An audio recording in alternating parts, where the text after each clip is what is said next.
Hey everybody, you feel like you've been sentenced to a life stuck with these things? Tissues, nasal sprays, saline rinses, allergy pills, and nothing seems to be working? Well, today we're going to discuss what we can do to understand the problem and fix it.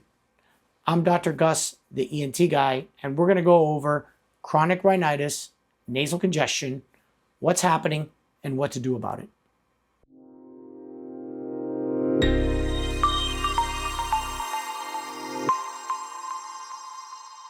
Let's talk about understanding the problem with chronic rhinitis and nasal congestion. There's usually three key players.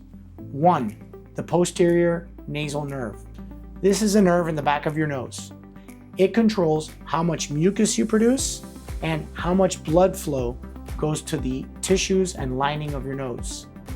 When that nerve is stuck in the on position, you get chronic mucus buildup down the front or back of your nose, also known as post-nasal drip, and the tissues and lining of the nose get permanently congested and nothing seems to decongest them, and you're stuck mouth breathing and with a stuffy nose. Number two, the inferior turbinate. These are two hot dog-like structures that live inside your nose. They're built to warm and humidify the air, but when the posterior nasal nerve is not functioning correctly, these turbinates get enlarged and stay enlarged and doesn't allow appropriate airflow through your nose. And then the third player is something that we call the swell body.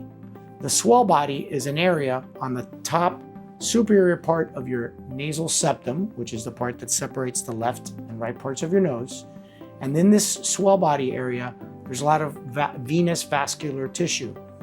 It also gets abnormally congested when you have chronic rhinitis and nasal congestion.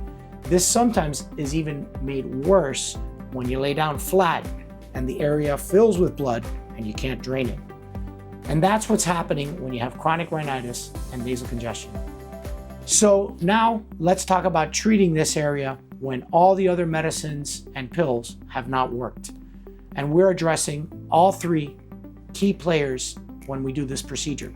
Again, this is a procedure that's done in the office under local anesthesia, so you are numb, feel a little bit of pressure, but most patients are able to return to work the next day and lead a pretty normal life over the course of the next 2 to 3 days after the procedure. What we're doing is using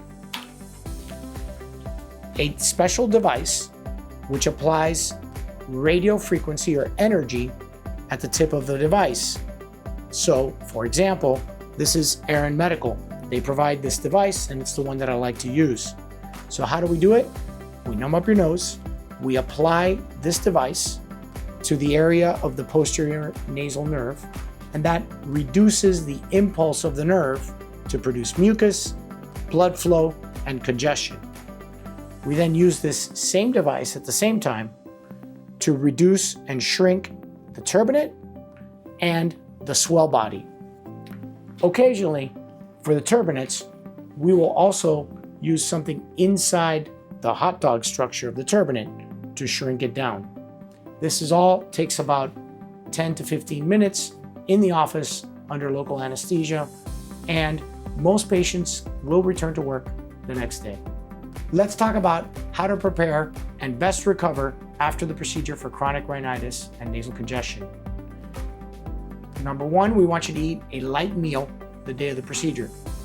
Two, if you're on any blood thinners, please discuss this with your primary care doctor and cardiologist. We do not want you on blood thinners the day of the procedure, and you also need to discuss when you can resume taking that medication and it's safe.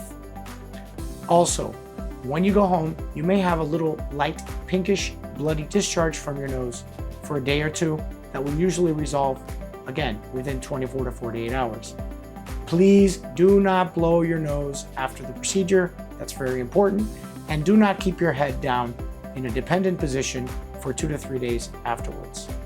And then, probably the most important step, we want you to use some high volume saline irrigation in this type of a squeeze bottle to flush the nose, keep it clean, and it will help you heal better. Most patients report minimal discomfort, but if you have any, you can take a Tylenol or Advil.